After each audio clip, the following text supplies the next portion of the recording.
And the halls of Washington's bureaucracies, as we look about this city, they remain largely empty and hollow. And that, folks, is a top issue for Iowa taxpayers and folks across the county, across the country. Thousands of calls to the Department of Veterans Affairs from veterans seeking mental health services are going unanswered.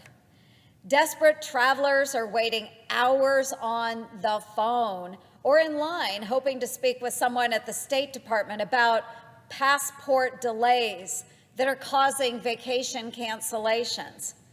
Our seniors are calling the Social Security Administration and are increasingly being greeted with busy messages, waiting longer to speak to a representative, or having their calls go unanswered altogether as the agency shifts towards remote work. Frustrated Americans are being put on hold while too many federal employees are phoning it in. A manager of a VA medical center responsible for overseeing the scheduling of veterans' care appointments actually, and get this, folks, this is no joke, an overseer for scheduling of veterans' care appointments called in to a meeting from a bubble bath and even posted a selfie of it on social media with the caption, "My office for the next hour."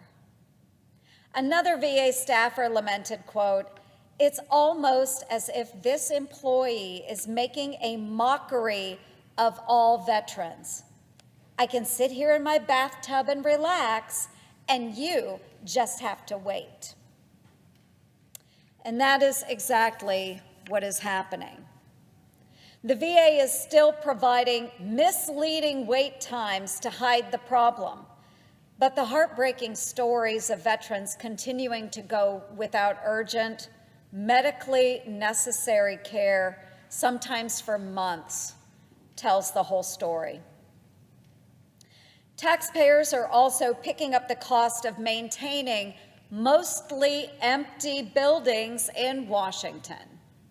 75% or more of the office space at the headquarters of most of our federal agencies is not being used. The vacant offices beg the question, where are all of the federal employees? Only 1 out of every 3 bureaucrats is fully back in the office. 1 out of every 3, according to a recent Office of Personnel Management survey.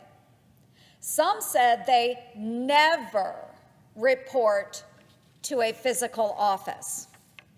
The work locations of over 281,000 employees were redacted from data provided in response to a Freedom of Information request filed by the nonprofit group Open the Books.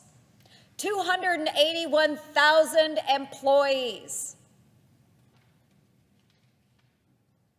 Well, I have some questions. Who are these folks and what exactly are they doing?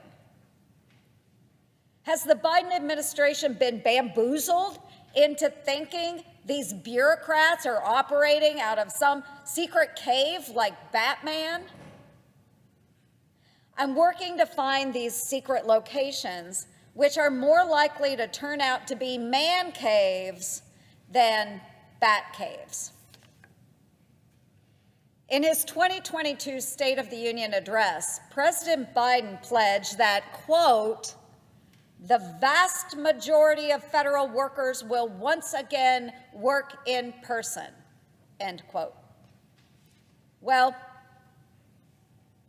here we are, a year and a half later, and the nation's capital remains a ghost town and government employee unions are fighting efforts to bring bureaucrats back. Folks, I am all for moving federal agencies out of Washington. That's exactly what my bill, the Swamp Act, would do.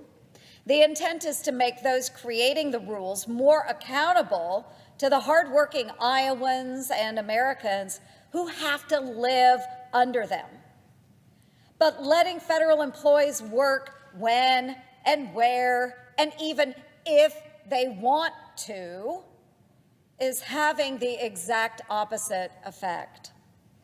Consider as many as 30% of Department of Health and Human Services remote employees did not appear to be working on any given day during the pandemic. And again, these are Health and Human Services remote employees. During a pandemic, you would think they would be working. They did not appear to be working, according to an internal review of employee logins to the agency's email and file systems. So, hello, federal employees, we actually can see when you are working and when you are not. Folks, remote work should not be confused with flipping through channels with a TV remote. This, folks, is not remote work. Growing up on a farm, I know what working from home really means, and it ain't easy. It's not fair to let the responsibilities of running a federal agency and the country fall on the shoulders of hardworking public servants who are showing up while others are out golfing on the taxpayers' dime. That is why I've asked the Inspector General of every single federal department and agency to determine, first, the impact of telework on the delivery and response times of services, and second, how much taxpayer money could be saved by consolidating unused office space and adjusting government salaries for those who have relocated and chosen to remain out of the office.